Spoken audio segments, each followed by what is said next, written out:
Alors, effectivement, 2 points. On a une particularité, c'est qu'on forme nos collaborateurs comme toute entreprise. Et là, on est sous le coup de cette réforme de la formation. Et en même temps, on forme des collaborateurs dans un métier qui est l'intérim, qui a connu des particularités en termes d'application de la loi. Je vais juste commencer par ce point-là pour l'éclaircir.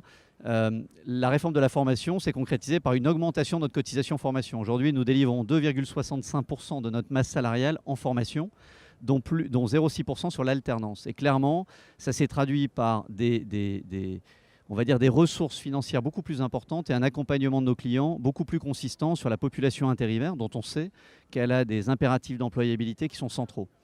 Pour parler de notre propre entreprise, sur la partie formation, historiquement, on avait une consommation formation supérieure à notre obligation. On était déjà dans une logique d'investissement forte.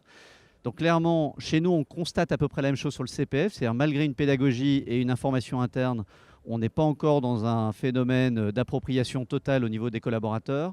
A contrario, on voit que les investissements de formation pour former nos managers, pour former nos collaborateurs dans nos bureaux, que ce soit des cabinets de recrutement, des agences d'intérim ou des sociétés de consulting, là par contre, l'investissement en formation n'a pas baissé. Et j'ai envie de dire, finalement, le bénéfice qu'on a vu en interne, mais qu'on peut vivre aussi au niveau de nos clients, c'est que s'agissant d'un investissement, il y a eu une réflexion beaucoup plus importante de beaucoup sur la façon de former. Le présentiel était roi.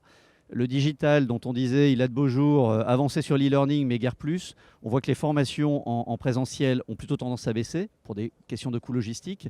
Et on voit le virtual learning se développer énormément. Un prof à distance sur un schéma virtuel vidéo. Et ça, c'est une belle révolution parce que finalement, c'est la loi qui a poussé les entreprises à s'engager sur un schéma d'amélioration et de technologie qui était souhaitable, mais qui n'était peut-être pas encore mis en œuvre dans nombre d'entreprises.